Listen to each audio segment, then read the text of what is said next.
Hello, everybody, and welcome to the second part of our Rehabilitation Connect Forum. Thanks, Amy and Heather, for organizing it. My name is Naama Tzach, and it is my great pleasure to introduce Drs. Claire Bernstein, Gianna Brewer, and Nancy Muscato. Dr. Claire Bernstein is a co-principal investigator at the Rehabilitation Engineering Research Center on Technology for Deaf and Hard of Hearing at Gallaudet University. She received her PhD from Columbia University. Her clinical teaching and research work centers on rehabilitation for adult cochlear implants users. The Bernstein Brewer Lab develops and evaluates rehabilitation intervention for adult cochlear implant users to optimize their outcomes and improve communication, cognitive and neural function, and quality of life. Diane Brewer is Associate Professor Emerita at George Washington University and co-principal investigator at Rehabilitation Engineering Research Center on Technology for Deaf and Hard of Hearing at Gallaudet University.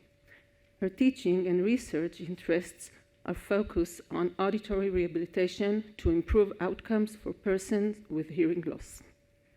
Dr. Nancy Muscato is a rehabilitation audiologist with over 40 years of clinical practice, working with individuals with hearing loss and their families. She received her AUD from the University of South Florida in 2001 and has been employed as a clinical instructor at USF. Her clinical work and teaching focus on auditory rehabilitation for all ages of patients with a particular interest in cochlear implant recipients. Doctors Bernstein and Brewer and Muscato are here today to present the results of their multi-site research on short-term auditory rehabilitation intervention to maximize outcomes for adult CI users. They will discuss strategies and recommendations for adapting this effective training protocol with cochlear implant users for your own clinical setting.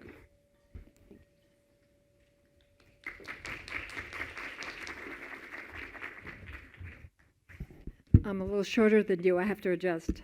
First, thank you everyone for being here and for being interested in our research about maximizing cochlear implant outcomes using short-term AR. For those of you, it feels wonderful that you're even here to support about rehab, and I appreciate the invitation from ACI. I'd like to first also introduce the co-PI or partner in crime is Professor Diane Brewer, and this work would not have been possible without our other collaborators, Matt Backey from Gallaudet University, Harry Levitt from Advanced Hearing Concepts, collaborating sites, Paula Schauer from University of Maryland, College Park, Ann Olson from University of Kentucky Health Sciences Center, Jackie Spitzer, Liz Mockmer from Columbia University, and Sarah Sadlowski from Cleveland Clinic. Okay, this is supposed to advance. Does it need to be line of sight? Okay, I got it. Need to disclosure regarding, wonderful disclosure that we're funded from the National Institute on Disability, Independent Living, and Rehabilitation Research, known as NIDLR, which is under the Department of Health and Human Services. So the article based on our research was published luckily last year. It took years to do the study, but we finally published it. It was in JAAA, and the co-first author is Diane Brewer, along with all the other collaborating authors. So back. Okay, so why is AR even needed? Okay, what you've seen through this conference is that even though you have large numbers of adults who are getting cochlear implants, and knowing this from your own experience, what's still seen in the research and talked about in the conference is that there's large variability in speech perception outcomes. So at some sites, they still consider that the implant should be enough. But we see that it doesn't resolve all the issues. And that in turn can impact how someone is functioning, their quality of life. And part of what generated what we're doing is I'm essentially a clinician with PhD background. And what we've seen is clients that come in and they demonstrate they're doing much better compared to before they had their implant. But still, there are those who are still struggling, and that's evidence you'll see in either poor speech recognition and or hearing handicap that's present, as well as there are also others who present to be doing fairly well. Maybe their speech to scrim is 85% or higher, but it doesn't meet the needs of their day-to-day life, whether it's functioning in business, whether it's hearing their grandchildren. I'm sorry, I'm talking too fast. And what's the role then of neuroplasticity and oral rehab? You know that cochlear implant users are developing new neural connections with the greatest improvements seen in the first year, but there are neuroimaging studies that suggest that the plasticity continues longer. And what that means for your clients is that there is a window of opportunity to improve performance when it can be enhanced by oral rehab. So rehab can leverage the capacity of plasticity to help cochlear implant users get the maximum benefit from their cochlear implant. There's renewed interest over the last 5-10 years in auditory training to improve speech recognition, restore temporal processing deficits in older adults with hearing loss, and the role of auditory experience, especially focused, and you've heard from other presentations about more active, engaged auditory training, may be key to maximizing those outcomes. There have been systematic reviews of evidence-based practice. There is support for auditory training, but they still recommend that there should be more studies that include a control group to establish the efficacy of the training. So the purpose of our investigation was to evaluate the effectiveness of oral rehab to maximize the outcomes for adult cochlear implant users, and specifically to see, is there evidence to support the benefits of short-term oral rehabilitation in a randomized controlled clinical study. We enrolled 25 postlingually deafened adults from multiple clinical sites. The inclusion-exclusion criteria, they need to be between 3 months to 3 years post-activation. We use the 3-month post-activation criteria based on input from different clinical sites for stability of their map. Sentence recognition on a CAS% measure between 10%, 85%. CAS% is the recorded version of, some of you may know of the CUNY sentences developed by Boothroyd. This is studio recorded version of those. They needed a speech tracking rate greater than 20 words per minute, no AR prior therapy, English speaking, and passing a cognitive screener. In the multi-site study, we randomized participants to what we call the AR group or the CT group, and the CT group is our active control group, but the treatment was not in a group format, it was individual. It was one-on-one, and it was 90-minute individual therapy sessions. In the second half of the discussion, we will talk about what can be modified as 90 minutes, obviously, as well, in what real-world situation are you going to be able to do that?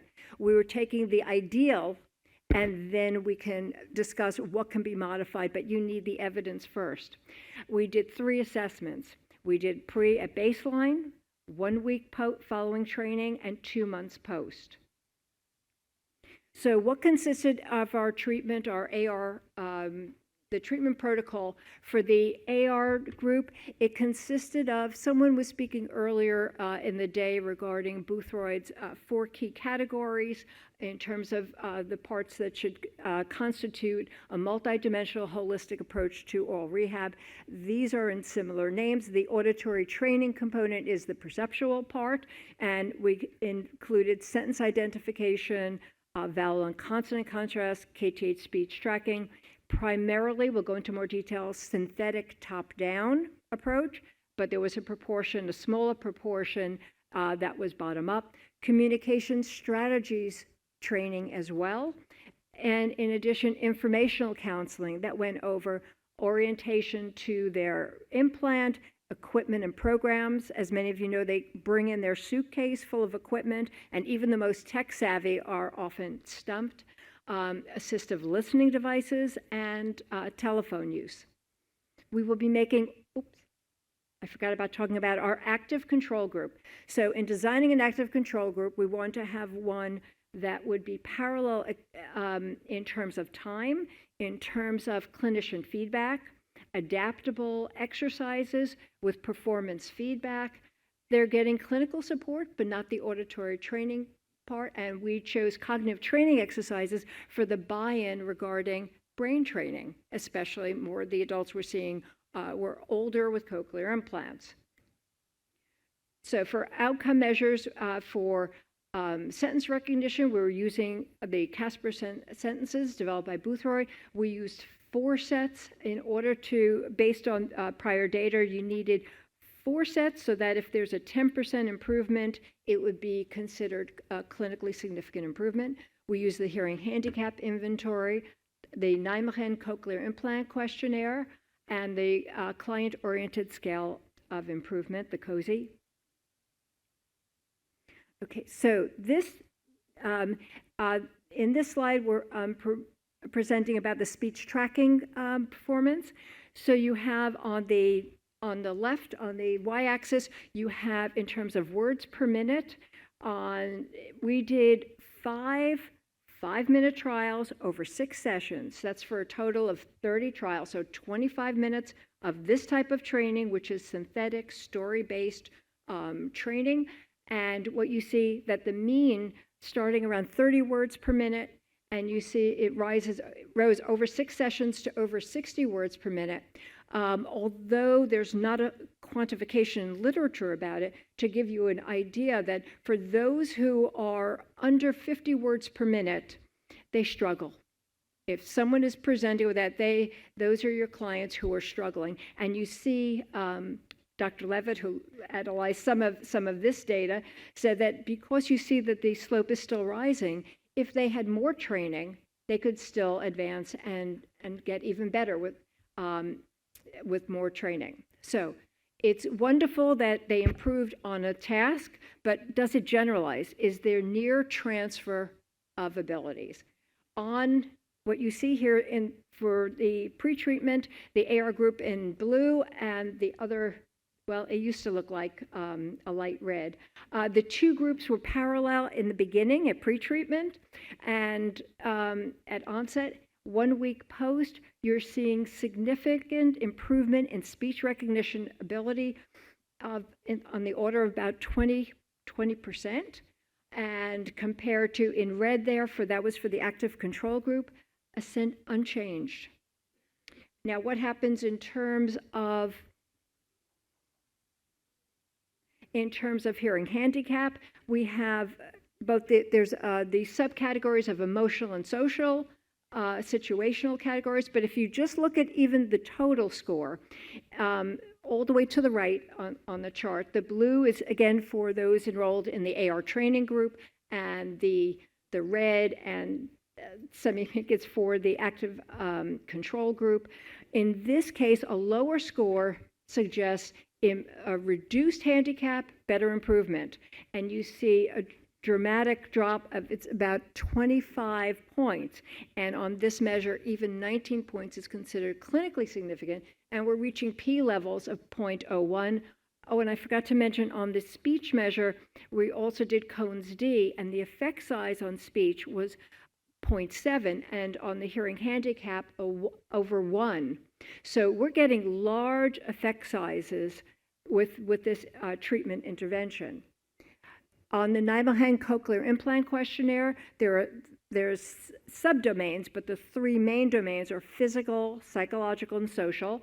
And again, here where you see the star, what we're finding for the dark blue lines bars, it represents the performance post for those who are in the AR training group. Again, here, if it's higher, it's a better performance, and we're seeing improvement in psychological and social domains. On this particular measure, for example, on psychological, it has to do with feelings of self-esteem. They're capturing that. And for social, has to do with participation, activity levels, which are key criteria that's looked at in the World Health Organization and in many other international scales of looking at psychological and social function. On the client-oriented scale of improvement, based on we had them select 3 different goals. While this, to me, it doesn't give you the quantitative data that you're getting, from the other scales, but this is what keeps you honest as a clinician and doing research. What does the hearing loss mean in their life? What is important to them? And even though other earlier discussions in another session talked about expectations, well, the expectations of their implant may change once they have the implant. And now, well, first it might have been good enough, well, I just want to hear my wife. Well, now I want to go to a political rally. Now I want to be able to go to a meeting. What we found is significant improvement, P equal 0.01 on each of the goals that the clients offered, and they tended to be in areas for our participants in areas having to do with telephone use for familiar and unfamiliar uses in groups. This gives an example of even conversation with 1 or 2 people in noise. For example, they meeting 2 close friends, and when they meet at church and there's background noise. Another gave an example, they needed to field questions from unfamiliar speakers at work in order for them to function well at work. We had one person say he needed to be able to hear what they're saying in the next cubicle because that's how he knew the politics at work. And then we had someone else where they had to want to hear their teenage son when they came home with the soccer team to know, well, what are they talking about? I'm missing out on this. So in summary for this part, we found for those who are enrolled in the AR training group, we found statistically significant and clinically significant improvement 1 week following training on speech recognition. All participants had improved, and the range went from 6% all the way to over 26% for those in the active control group. No improvement in sentence recognition following training. In terms of psychosocial measures, on the HHI, statistically significant reduction of 25 points, and on the NCIQ, improvement of 10 to 20%, and on the COSI, 25 to 40% improvement across the board. Conversely, by comparison, those in the active control group, no significant improvement. So does the improvement maintain? We were able to bring our participants back 2 months later. This part of the study was done pre-COVID. I'm presenting results now using a different visual, but similar data. So the dotted line is for those who are in the active control group, the solid line for those in the AR group. At pre-test, they're equivalent. Both groups were equivalent. We didn't match them. We got lucky. Okay, and but what you can see is statistically significant difference at 1 week post with improvement for the AR group improved 19% at 1 week post, 22% at 2 months post. The active control group improved 2% 1 week post and 2.75% at 2 months post. Also with large effect sizes of, I think this was 0.8. And for the hearing handicap inventory, just to pay attention to the last, as you go across to the one on the right, the chart on the right, which is for the total score. And for that, again, the lower score on this particular measure indicates reduction of hearing handicap, better function, and significant at p less than 0.01, effect size of over 1. And the AR group showed, the cochlear implant users there showed statistically significant reduction in their total handicap score, and those in the active control group, a minimal reduction, 2 points, 5 points, but not significant. On the Nijmegen Cochlear Implant Questionnaire, just look across the top 2 charts there represent for the psychological and the social. Here it's closer. Both groups showed gains. on this particular measure, but there was greater improvement seen on psychological and social subtests, on the NCIQ for the AR group, and again with large effect sizes. On the COSI, the client-oriented scale of improvement, on each of the 3 goals, for those you can see with the solid line, those who are receiving the AR treatment, dramatic improvement on strong gains on personal communication goals. And the reason we put together all of the combined auditory training, informational counseling, as well as communication strategies training is because the improvement holistically, it depended on what they needed. For some people, it may be just one portion of that that helped them reach their optimum level, and for others, it was the combination. So for one example, this is just briefly, this particular woman had time post-activation was 3 months, etiology, 67-year-old woman. Duration of her hearing loss was 17 years. Her initial CAS% score was 30%, post-training up to 52%. On the hearing handicap inventory, a score of 58. If this is after their implant, much like, let's say, after a hearing aid, a score of 58, they're experiencing significant difficulties in terms of social, psychological, and function. And the reduction to 36% still represents handicap, but a significant drop in that. An improvement on goals to hear 1 or 2 friends in noise, rising from 25 to 75. But for this particular woman, for example, what does this mean in quality of, people in other sessions talk about quality of life. This woman's husband has MS. He was very soft-spoken. He couldn't speak very loudly, and he would have the TV on, and her understanding at 30% was quite poor. We helped her in terms of how she was going to use, which program was going to give her the best help. Then it was also a matter of counseling about what could they do differently. Turning down the TV, this is not rocket science, but turning down the TV, knowing how to manage where she would close a distance between them. It was a matter of auditory training, knowing how to manage to improve their communication. And at the end of it, he was less angry, she was less stressed out, and it improved the quality of life at a time which was very difficult for them. So what are the key findings? We found that with just 6 weeks of training in a randomized controlled study, we found evidence that this was able to improve speech recognition, reduce hearing handicap, provide gains in their personal communication goals, improved self-perceived psychosocial function, and something that you brought up with children having to do with self-efficacy and advocacy, greater individual usability. There are adults who have difficulty with advocating as well. We had a tech-savvy client, and he had a remote mic, but it took several sessions with the guidance of one of our graduate students where he tried it first at home, then with his wife, then with friends at a restaurant.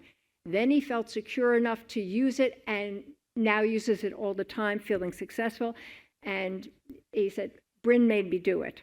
He got to the point, because he was going to make a t-shirt, Bryn made me do it, that he felt the confidence. There's a measure that we didn't get at having to do with confidence that people feel following this. Want to gratefully acknowledge the Hearing Loss Association of America that allowed us to provide some training on site, the Hearing and Speech Agency of Baltimore, the Northern Virginia Resource Center for Deaf and Hard of Hearing, and I'm going to use the short name of NIDER, so instead of saying the long name, I'll still get the funding, hopefully. Now, what about tele-AR? How are we doing with time? Counting down? Okay, good. I'm from New York. I could talk faster or slower. Okay, so then we want to know, what about tele-AR with adult CI users? And if Dr. Presley is in the audience, as you talked to, yeah, hi, Regina. Yes, so will it work for tele-AR? We repeated our protocol in a randomized control trial, and I have the gray hairs to show it. It takes a long time to get the research done. what would be the effectiveness of a 6-week AR intervention protocol when delivered by telehealth? Will it be as effective to improve outcomes? Yes, because everyone's more familiar with it due to COVID. We started this prior to COVID in an effort to see about extending accessibility. But will it be as effective, or are clients better served to rely on clinician-directed training in person? So again, we did a multi-site study because it can't be the effect of Diane or myself, but just the individual effect. What we're doing has to be able to be replicated in your clinic by someone else to find the exact, so that you could take the methodology and say, okay, I did X, Y, Z, the same things, and here's what we're finding. I want to acknowledge Diane Brewer, Dominique Calandrillo, Rivka Nakhon, those are from Gallaudet, Nancy Muscato, who's coming after, Kayla Intercasso from USF, Cassie Bosworth, who may be here from Columbia University today, Gina Stilitano, Rachel Vovos, Sarah Sadlowski from Cleveland Clinic, Ann Olson is from University of Kentucky Health Sciences, and as is Kara Gottschalk. Now, you're not supposed to publish with more people than you have participants, but it takes a village to do this kind of research. So the purpose of this multi-site study was designed to evaluate the effectiveness of oral rehab training to improve outcomes for adult CI users when it's delivered remotely in a randomized controlled study. And we use the same protocol, using the same methodology with the focus for the AR rehabilitation group as opposed to the active control group, the CT group. So what did we find? These are preliminary findings. We are about ready now. We just got findings in to run ANOVA, to run CONES-D about effect sizes. But so far, in this one, we were using the AzBio sentence test, and the results that we found on speech recognition, again, blue, we must have designated blue for some reason for the AR group. Pre-treatment, both groups were similar at 44%. Post-treatment, what we found is that the AR group improved 11% at 1 week post, 15% 2 months post. In comparison to the active control group, we noted improvement 6% at 1 week post, 7% at 2 months post. We did not run, this is just our initial findings right now. For the hearing handicap inventory, turn the focus to the right-hand portion of the chart, which shows about the total hearing handicap. And if you look at the blue bars are for the AR intervention group and the orange for the active control group, bless you, the CI users showed a clinically significant reduction of 21 to 24 points in total handicap, as opposed to the active control group showed small reduction in handicap, 2 to 9 points at 1 week and 2 months post. And we will see what happens that members in the middle of this study, COVID hit, and we're wondering to see what impact it may have for extra psychosocial support, because we became the support system even for those in our active control group. On the COSI, for goal 1, 2, 3, again, these are the 3 nominated goals, and they're different for each of our participants. What we found is improvement on there were gains in both, but the cochlear implant users in the AR training group demonstrated stronger gains in their personal communication on each of the 3 goals. And then we use a Glasgow benefit inventory. You have 4, you have the general subscale, social support, physical health, and overall. And in this case, what we found that the AR training group demonstrated higher scores on the GBI overall and also in the domain of social support. So Just preliminary findings, we did find improvement of speech recognition and psychosocial outcomes observed over 6 weeks of AR treatment when it was delivered remotely, but we found more individual data was more highly variable, and it remains to be analyzed by statistical significance. We did find greater improvement for the AR treatment group compared to the CT group, the active control group, on all the outcome measures. So telehealth may be an effective and efficient way to provide access and meet the needs of adult CI users who can't get therapy in person. In essence, our overall observation was they're showing similar patterns for improvement, a treatment effect, but it didn't seem as strong as what we found in person. But again, there was a difference in the speech recognition measure that we used in the face-to-face. The CAS% provided contextual information, topic related. AzBio is not topic related for sentences, and or it could be an effect of the mode of providing the training. Want to acknowledge the support from NIDALER. We also received, collaborated initially with the, again, a rehab engineering research center on telerehabilitation at Pittsburgh. And I have a special acknowledgement to Dr. John Naparco for his strong support of this work early on and often. So I'll try not to cry, Donna. And now, and here's my stuff, and now my wonderful colleague, Dr. Nancy Muscato.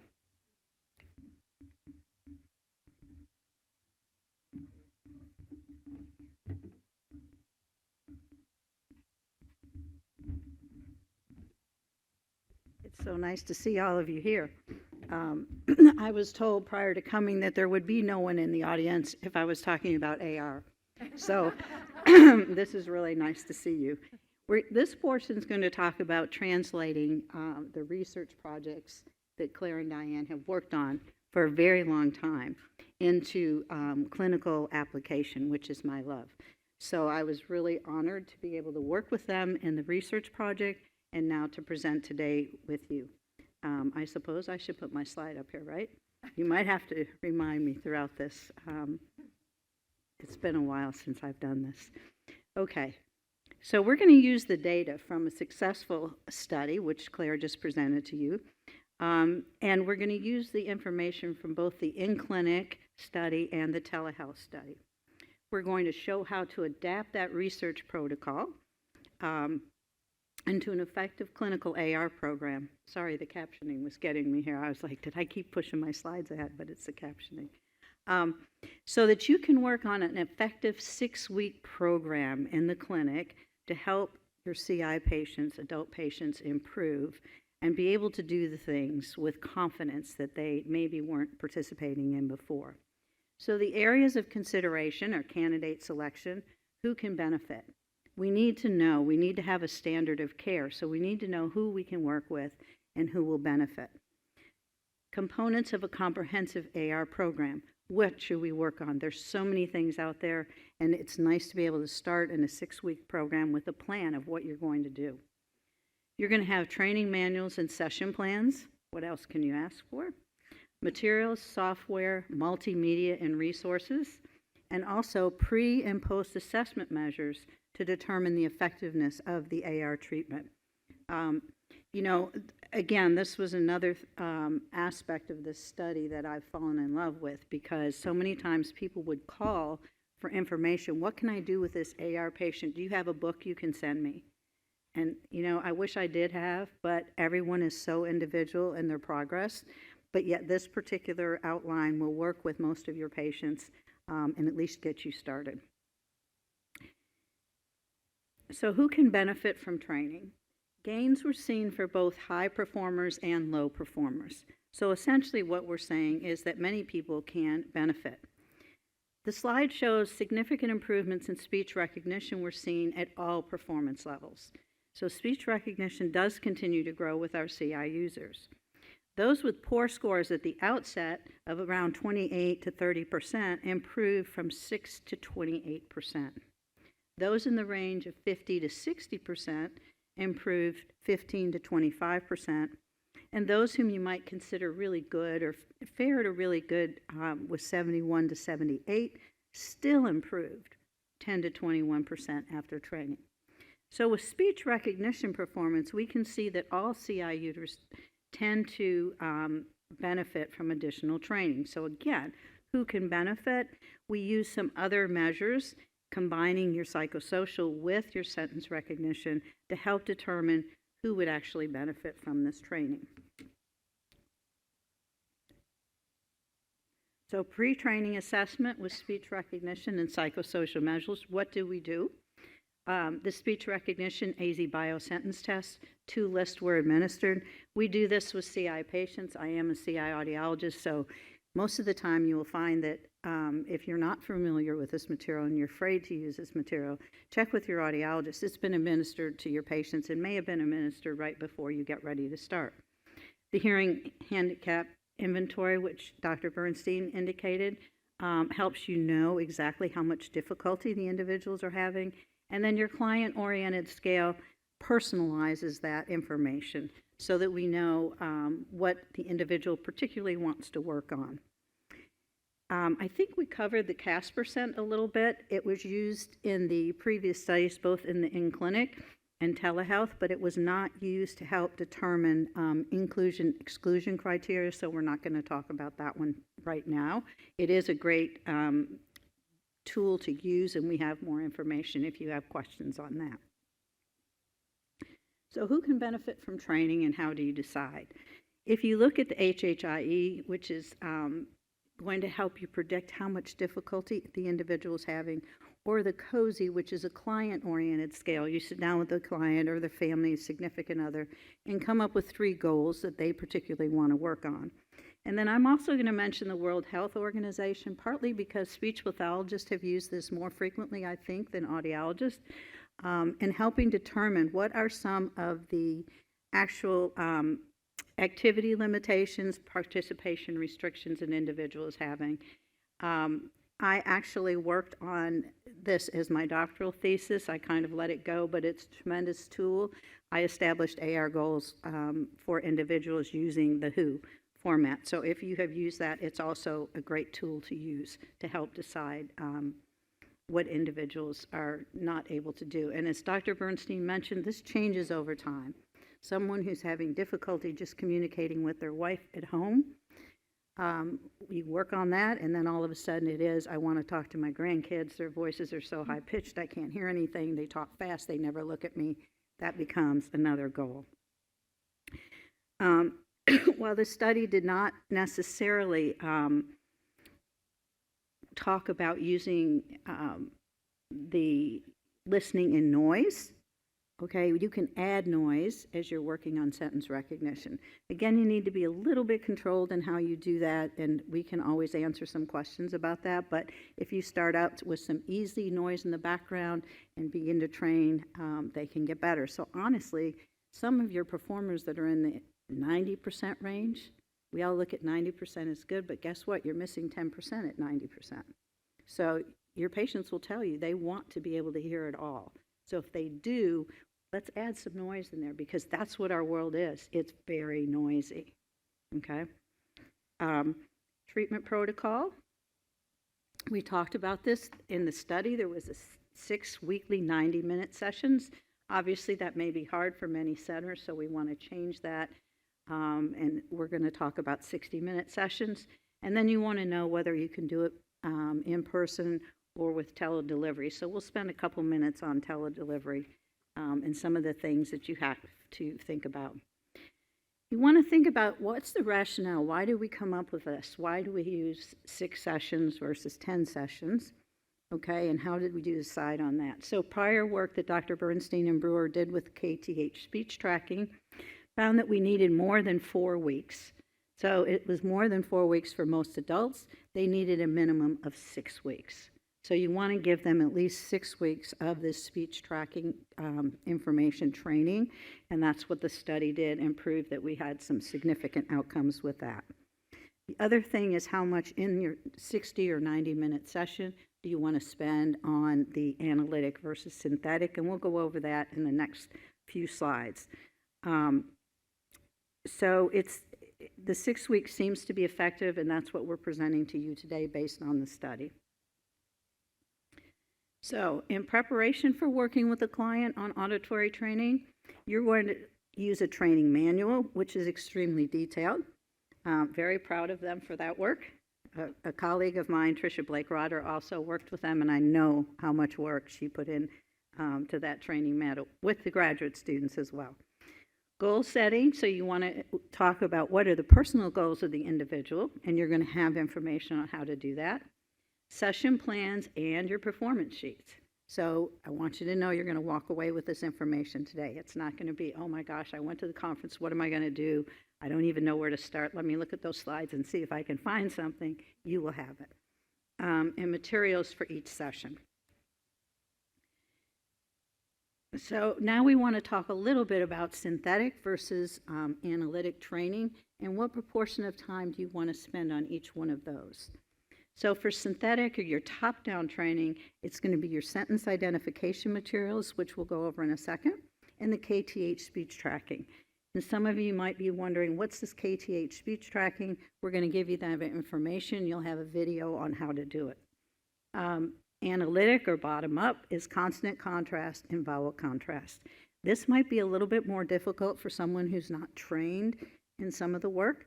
Our graduate student caught on to it right away and was able to do a great job with patients. I believe as a programming audiologist, it's very important to go through some of this analytic. They may be stuck on a few sound contrasts, and you can go from things that have 3 feature differences, voice, place, and manner, down to one that just has 1 feature difference, which is more difficult. Some of our CI users won't get the more difficult ones, but at least they'll know that's where they have trouble, so it helps. But for the analytic, you really need to provide some direct clinical guidance if you're using a graduate student, an assistant to work with them. Even those of you as SLPs, you know, if it's new to you, obviously you've had more experience in some of this training. So if it's new to you, you just need to spend a few minutes and understand it's not a test, it's a clinical assessment, but we actually work with the patients in a special way on that particular one to manage success. So let's talk about this KTH speech training software. You're going to have several links. There's a training video. So with the training video, you're going to get 6 John stories, and I know John's over here, so these are not John's stories, but they are John stories. And they're very interesting. They keep your patients engaged, and yet what you're trying to do is get them to repeat verbatim what they hear to increase their word processing rate as they're listening to conversation. You can do this over a telehealth platform. The first time I heard about it, I was like, ooh, how am I going to do this? What's going to happen if they miss a word? How am I going to keep it moving? But it worked fine. The main thing is you have to look at your microphones that you're using and the speakers that the patient has at home. And you also need to have a way to communicate with them, which we'll talk about in a few minutes. Again, if the stories are too easy and quiet, you can add some noise to the background. And you'll also have your template for performance. And I know it may sound like I'm selling you something at this point, but I'm so impressed. I've never had anyone just give me everything and say, this is what you do for AR, and it works. So I'm very impressed. That manual was well worth the time. The speech tracking software, you're going to be able to download this, and we'll show you where on the site you're going to find it. So these slides will be important to you because it will have the download information. You're going to click on the main link, and once you've done that, you'll go on Aural Rehabilitation Intervention Protocol, and there will be a folder there. And the auditory training software even has a Google Drive link so that you have your instructions on how to install. So again, Dr. Brewer, Dr. Bernstein went through step by step to make sure you had what you needed to be able to use this research project in a clinical setting. Clinical delivery considerations, one of the things you want to think about is your internet connection. We were running this during COVID. We started out at USF on a platform called MS Teams. Teams was great, but it was new at the time. It was more business oriented. I had a client that was not part of USF's system. We had a lot of trouble with getting that to work, so we had to switch to another platform, which was not a huge problem, but you want to think about the privacy because some of these platforms are not that private. You also want to make sure that the audio and visual are good, and have some live captioning for the sessions, okay? It's amazing, but you want to have that captioning available to the patient, except for when they're doing the auditory training. But when they're doing auditory training instruction, you want to have the caption so they understand what you're telling them, okay? Really important is a need for a backup plan, all right? We did get disconnected at different times. Text messaging is great. Just make sure they have their phone nearby.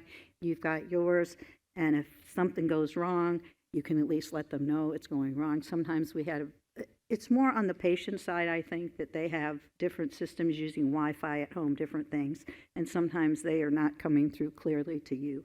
So it's important to have some sort of backup plan to make it successful. We have some information on the cameras. We used a more expensive conference camera. It was wonderful. It costs about $250, which isn't huge if you're working with a lot of patients, but it is something to think about. Communication strategies training. We've talked about some of these areas: anticipatory, environmental, repair strategies, and telephone use. Now, telephone use is going to be a little bit difficult to give you a package because it's so different with the different manufacturers, but we're going to try and give you some information on how you can do that so that you feel like you are the pro, whether or not you are or not with technology. Most of you are going to be much more engaged with technology than I was. In these trainings for communication strategies, you're going to have some active role-playing and problem-solving, which is very important to build that conversation and motivation. And then you want to personalize and apply it specifically so that they can look at it as it relates to those COSI goals that they came up with. In preparation, in preparation for working with individuals, again, the training manual is going to explain each of the strategies, and the goal setting will be discussed. The session plans and performance sheets. So you're going to have session 1, what you should do, session 2, materials from each session. There's exercises from books. You'll have PowerPoints based on the exercises, and then videos you can use from the CI manufacturers. The Hearing Loss Association of America has some excellent videos, and I highly recommend that you take some time and look through them before you start on the program. Kaplan and Pedley books are included in the resource link. You'll need to purchase them to use them if you want more than the training exercises that we've included with permission from the authors. So they're great resource materials. They're not that expensive, but the information will be there for you. So let's talk a little bit about the scissor. So this was something new to me, but it's very, very important. The Cochlear Implant Skills Review, known as the scissor. It's an assessment tool to help clinicians better evaluate a CI's understanding and demonstrated skill in using their technology, okay? As a programming audiologist, you get used to all of this equipment and you just assume it's an easy thing to do. Let me tell you, putting the batteries on some of these devices is not easy. I had audiologists in the community call me and say, I'm not going to touch that. I don't want to break it. They need to come back to you, or you need to come out here. I'm like, you're not going to break it. This is what you do. There's a video over here. So for any of you that think that that's going to happen, it's really not. You're going to be fine. The validation study of the scissor was published by Vassal and L. So Dr. Bernstein, Dr. Brewer were also in on that. 3 forms of the scissor are available, presented in the appendix of the article. And it's available for immediate use with clients who have Cochlear Corporation's devices. And again, that importance of the hands-on with the patients. We just want to make sure that you realize for them to actually do it it's important to actually see them do it in the room with you. And then personalize it. You know, some equipment isn't necessary for some folks to use, and they've got this big kit of equipment, and they'll say, well, what am I using this for? Well, maybe not right now. Let's do it a little later. Maybe they don't need it at all. So the scissors also is going to help you with that information counseling. The benefit for the CI user, they identify the areas that they need additional training in, and it helps them with the mastery of these skills so that they feel like they know how to use their equipment. What does that bring about? Confidence, independence, success with the technology. I had one patient tell me one time that they had listened to me for 5 years and never tried what I asked them to try. This was a communication strategy, and this woman was deaf. I mean, she could not get an implant, unfortunately, so she really struggled. And she said, you know what? I went in to order something, and I got tired of getting the wrong thing, so I finally did it. And that lived with me for a very long time, because I never thought about, for somebody to stand up and say, it took me 5 years to do what you told me to do. So you want to do these things with your patients. The benefit of the scissor for us as professionals, it's pre and post assessments, very important. It's a measurement. Did I really get them moving from where they were pre to where they are now? Okay? And it's good for counseling and rehabilitation work. It's great for people entering the field to use. It's great for those of us who have not grown up with implants and we see this technology and we're afraid of it. Okay, and that's all right. It is expensive equipment. I used to tell people, you're wearing a computer on your head. Treat it like it's that expensive, because it is. You can use the scissor in a modular format, so it's modular, so you don't have to use all the sections. You can pick out the sections you want. And again, it's not only for the CI audiologist, it's for SLPs, graduate students, audiologists who don't work with CIs regularly. So it's a wonderful tool. And I don't want to forget that soon to come pediatric version. So Cassie Bosworth at Columbia, am I correct? Let me. Dr. Bosworth is She- over here, and Dr. Kristen Thornton there. And is Claire Buxton? She was here before. So for a pediatric version. Okay, and it's funded by Cochlear Corporation, but as working with peds before, I know it's going to be beneficial, so keep your eye out for that.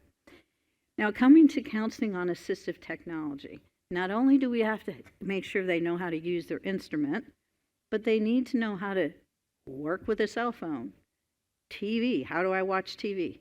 What is the most important thing that we do these days? Okay? We sit and watch TV, right? None of us are going to admit it, but we do sit and watch TV, okay? Bluetooth, Roger technology, infrared, induction, alerting. So all of these different devices are things that these individuals will be using at different times.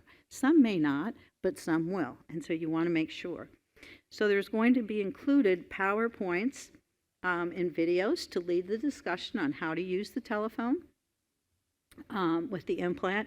That's had to be revised a little bit because now most of our devices are streaming to the apps that the manufacturers provide, but we still have landlines in many cases, so that may be a little bit different. And then you also want to remember that in distant places, they need a different setup, and also the noisy places. What are we going to do? And there's a lot of technology out there. Dr. Linda Thibodeau, I don't know how many of you know her, but I worked with her doing a SciArc at USF one year. And she never let the students stop until they managed to figure out how to connect that device for the individual there. And we had a couple that rode on a motorcycle, okay? Husband, wife behind him, he had hearing loss. And I'm telling you, they could hear each other before they left. The students, when we got their evaluations, they were pretty upset with us. They were like, you know, this wasn't any fun. This was too hard. Why? Because she made them meet those needs. And that's what we hope to do with this as well. We want you to meet their needs. Then finally, I want to put a note in about alerting devices. Our patients take their devices off at night. All right? Some people sleep with them. But if they take them off, they need to know how to get out of their house. Students need to know how to get out of a dorm. We had USF, I believe, was sued for that at one point because they didn't have access to a student. They just assumed the other student would wake them up and take them out, and the other student didn't. And so there was not any independence for the individual with hearing loss. So we want to make sure that we're establishing what happens with alerting devices as well. Captioning, you want to talk about captioning and speech-to-text apps, especially for your CI performers that really can't get to that auditory only yet. You want to make sure that they have some sort of speech-to-text app to help them, and you want to know how they use it. I will say Live Transcribe Otter and My Ear. I love My Ear because you can enlarge the font. And if you're like me, you can't see the font, and so you like to be able to enlarge it a little bit. Make sure that if they're using captioning, it's now available for cell phones. Some of them can put it on speaker, because they're like, well, how can I look at captioning when I'm on my cell phone? Put it on speaker, and you can watch at the same time. Nobody knows. The only thing is it's not as quiet as it is. Other people will hear their conversation. And FaceTime. They want to FaceTime. They want to talk to everyone in their family. And so you have to come through. And believe me, this takes hours, right? We spent some clients, your 90-minute session might go to a 2-hour session if you're not careful. So you want to plan it for the next session, maybe not the same session. And then you want to guide the CI user based on those personal goals again. Post-training assessment. So I think it was very important when Dr. Bernstein mentioned to you, not only did we look at 1 week post, but 2 months post. So the measurements again were the speech recognition with the AzBio, the hearing handicap inventory, and the client-oriented scale of improvement. And then you can add additional outcome measures. There is a revised hearing handicap inventory by Casserly and Al, and we would recommend that you use that. It was not the one in the study because at the time it wasn't available, but it is out there now, and highly recommend you look at that. And we will have that information for you in the references as well. And the other one is the CI Quality of Life Assessment, which you can do a Google search on that. It was from the Medical University of South Carolina. So you have plenty of post-training. And I think I'm running out of time, so I'm going to go a little faster here. Unfortunately, it's right when we're considering the AR sessions, but we can do this. So the assessment or the need for AR, you want it to be your standard of care. So these are the considerations. I'm not necessarily going to go through all of them just because of time right now. Something that you might think about is a hybrid situation where you're doing individual auditory training because that needs to be individual, but you could do some group counseling sessions and some communication strategies training. So you can get creative with some of this, including significant others. Really important. I did have one patient whose wife wanted to sit in the same room, so she was on the other side of the room when he was going through his training. She didn't contribute any of it, but she was there, so she knew what was going on. Billing and reimbursement can be a problem, but you can get paid. And this protocol of assessment and your 6-week follows a lot of what insurance reimbursement asks for. So I think you'll find that that part of it is very helpful. Graduate student training, you want to involve them in the research, and you also want to think about what is my setting, what does that require to be different. So again, your checklist for training, the manual, session plans, software, materials, the training manual, session plans, and PowerPoints. So the PowerPoints, if you're doing telehealth, sometimes you want to get those open on your computer and decide how you're going to show those, like you share your desktop. You'll want to do the same thing there. Auditory training, you're going to have all your materials. And then here's the information on the KTH. There's a short training video. It's very good. And then you will also have the free download with the 6 tracking stories, and it tells you where to go on this slide to make sure that you find everything. Communication strategy management and resources is there, the list of the books, and you'll also have PowerPoints to guide the training and exercises. I know some of our PowerPoints, because of the length of the study, not the PowerPoints, some of the videos were a little bit older, but even so, I was a little afraid that the clients were going to say, oh, I know all this. No, they did not. So it doesn't hurt sometimes. Even if you think, oh, I don't have the latest, it will still help. Information counseling. Manufacturer apps are there. Cochlear has one. Their Copilot also has some information. It's Cochlear's, why am I blanking on this? Smart Sound, right? No. Who's got a Cochlear device that can tell me the app? Nucleus Smart app. Sorry. Okay, I'm getting older. The Smart app and Copilot. Then AB has a remote and Med-El has one also. And so you can use those to help with counseling. The skills review, the scissor, is going to be a lot of help to you. Assistive technology with remote microphones, and then your speech-to-text apps. Clinician tips, these are some things that I just wanted to mention to you. Review those manufacturer websites extensively. They have put a lot of time into putting information out there for us. And our graduate students were amazing. Sometimes I wouldn't know anything was there, and they'd say, well, did you look here? And I was like, nope, but so it's there.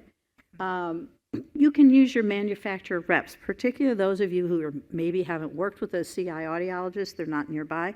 Call the companies, they have reps, they'll come out and go through all that equipment with you. They'll even put a group together of your patients if you need it. If you're using a telehealth, make sure you look at the cameras and speakers. Be flexible with your patient on a particular day. It might be a bad day. You might need to alter what you're doing, but you'll find that it's streamlined and it helps them. And then I think you should always reach out to your programming audiologist. When people called me, it updated me on things that people were doing with their devices, which really helped me know what to do for the next patient I saw. Other places for AR resources, the main one, you want to look at the Deaf and Hard of Hearing Technology Rehabilitation Engineering Research Center, RC, and start there. You're going to have everything you need. If you click on the oral rehabilitation protocol, and then underneath that you see that very long link, you're going to be able to look for that. And acknowledgments, I think you went through all of these. I don't want you to lose your money, but the other thing that I learned doing this is, you know, the money that goes to the research project, we pay for that in our tax dollars. So you as clinicians, when people do research, you want them to share that with you, because ultimately we want that to go to the patient that they got the money for, right? These two ladies are clinicians, let me tell you, researchers and clinicians, rare to find, but amazing individuals. Thank you very much, and I think we still have time for some questions, right? I'd like to add, is the mic on? Okay. Yeah. I'd like to add just additional acknowledgments. Our work happened, like when you stand on the shoulders of giants. Harry Levitt created the first digital hearing aid. His mentor, Arthur Boothroyd, worked in the RERC. We worked together. And Mark Ross, for those of you who don't know, is the grandfather of oral rehab. All of this, we sent our protocol to the giants and also to clients with cochlear implants. We got input from everyone, from speech pathologists, audiologists, you name it. And Mark Ross, who also used bilateral implants himself, and he said, well, you could use this, Claire, with people with hearing aids as well. And there's one other acknowledgement. 11 o'clock last night, following an entire week of how we're going to get this up and make it look professional for like the link for you. So it's not perfect because the IT person who is supposed to post it is sick with COVID. So our colleague and friend, Dr. David Thornton, who runs a neurophysiology lab, he jumped in at the last minute. So you have a Google link to get to under AR protocol, and also another Google link for downloading the software. So it's life. Nothing's perfect, but we got it in. We got the slides with the link for you, and you have access to all the slides. And then you know where we live, and you can meet us for coffee, chocolate, and wine. Yes, Wine. Yes. All of them. Well, we have a few more minutes. We have 10 minutes for questions, and so we want to encourage any questions that you have. Otherwise, I will start asking. Okay. Hi, I do have a question for Dr. Bernstein. Thank you so much for sharing your passion. passion. Claire. Now that I Can I call you Claire? I Okay. went to school. You can. Yeah. Okay, Claire, thank you for sharing your passion. for auditory rehab. My name is Birgit. I'm also a research audiologist, and I'm from Belgium. And I share that because in Belgium, our adults have reimbursed rehab 4 years after implantation. Yes. Can I seek political asylum in Belgium? So I'm also very passionate about rehab. And I was curious whether you could help me to understand a bit better. In your randomized controlled trial, you offer to your active control group, you offered them some training. Was that in person with someone else flanking them, or was it on their own? It was with a clinic, and I think Professor Brewer answered that. Okay, sorry, I missed that. The first study that we talked about the most, it was in the clinic. Okay. And it was done exactly like a clinical session would Okay. be. They had a puzzle. They were taught how to use it. They picked 3 to work on out of a choice of 5. Mm-hmm. And they would, when they picked at the sessions, they would work it. We would time them. One of the measures was how far they got in the designated time. Mm-hmm. And we coached them. We rewarded them. We gave them praise. We did all the things you do in any clinical session. And we charted their progress from week to week to week. Mm-hmm. So it was really the clinical milieu, and it was, need to be closer, sorry. I'm a little bit hoarse right now. So it was done like any clinical session would be. And I think they all felt like they were in a clinical session. Mm-hmm. They loved doing it. And we did the charts, and they improved, some more, some less. But we encouraged them, we let them know, and they felt they had received valuable training, really by all personal report. However, they didn't improve as much or quite far south of We even have a training manual and a participant book they would go home with when we work with them on Telerehab. So they felt they were in a clinical protocol. Some people we told them that that this training might help them focus on attention and concentration, which might impact communication. And we had some people anecdotally say, "Oh, I improved on my brain training. I'm paying more attention." And we had one person in the Telerehab who started using his implant more, which was logged, so his CI audiologist said yes. So he doubled, tripled the time that he was actually using it. Mm-hmm. That was going to be my follow-up question. I'm trying to connect the dots of all of the presentations I'm seeing here. And so there has been a lot of presentations on the impact of time on air, data logging. And so I was curious whether you have also taken that into account, whether you saw a difference within your groups? Oh, in terms of time, so I'll give one example. So there was someone in our active control group, one of our clinical sites, the clinician called up and said, "This terrible, someone in our control group, they improved by like 20%. And I said, the data is the data. Okay, but why do you think? Why do you think they improved? And they said, well, they're actually spending 3 hours a night doing their own training.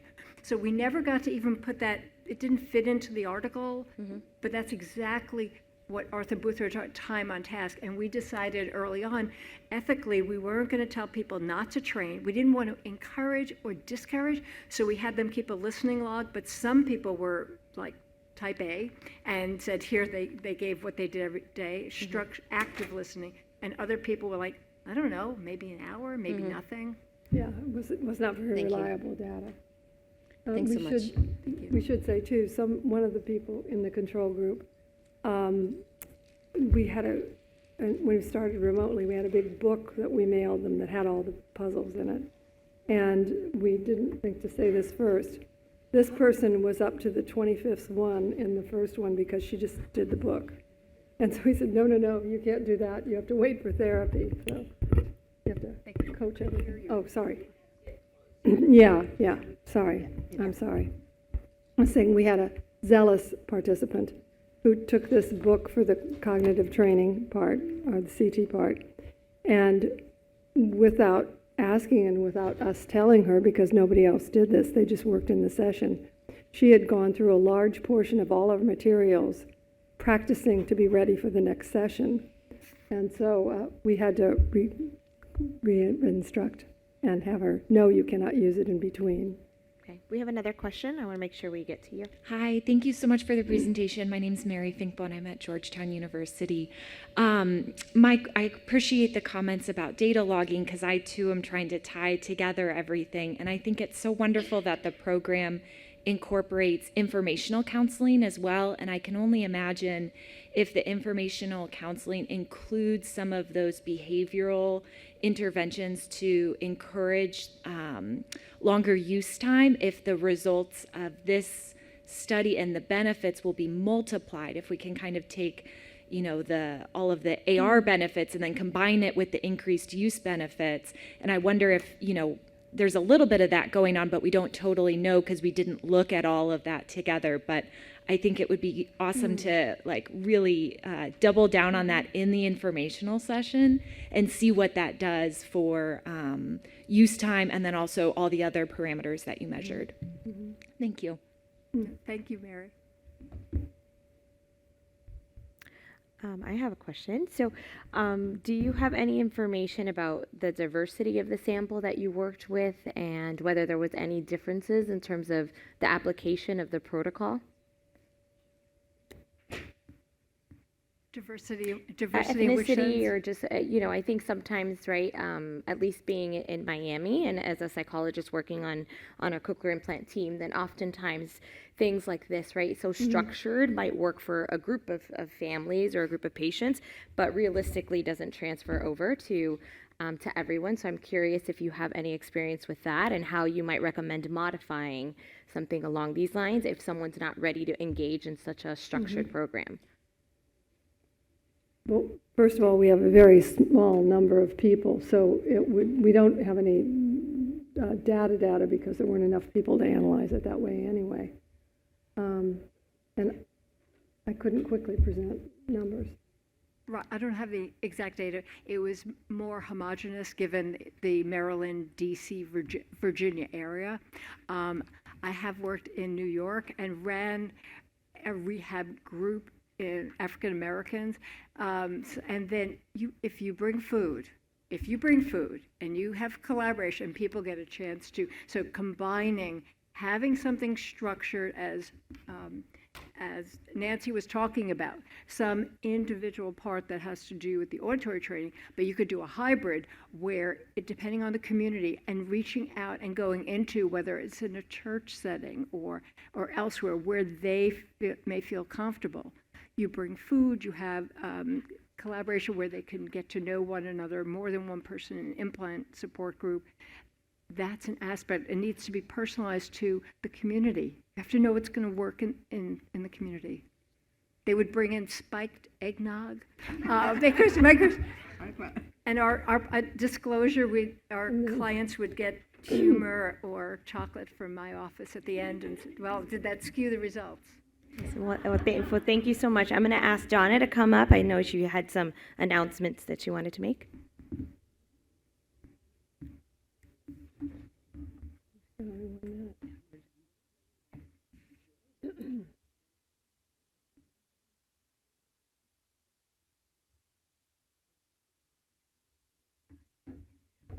I want to just invite everybody to continue the conversation, and we want to really thank Hearing First for sponsoring that party afterwards, so you can do that.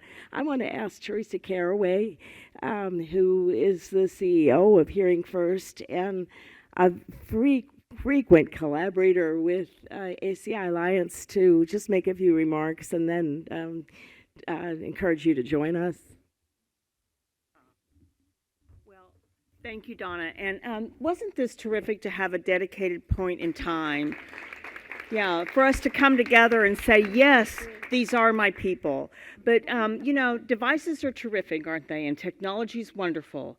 But it's in the pre and post care that makes the device successful for that individual and for those families. But I want to invite you, if you have not joined Hearing First community, the professional learning community, come join us. Free, there's lots of conversations happening in the community, free educational learning opportunities that we are now offering ASHA CEUs as well as the AG Bell CEUs and AAA CEUs.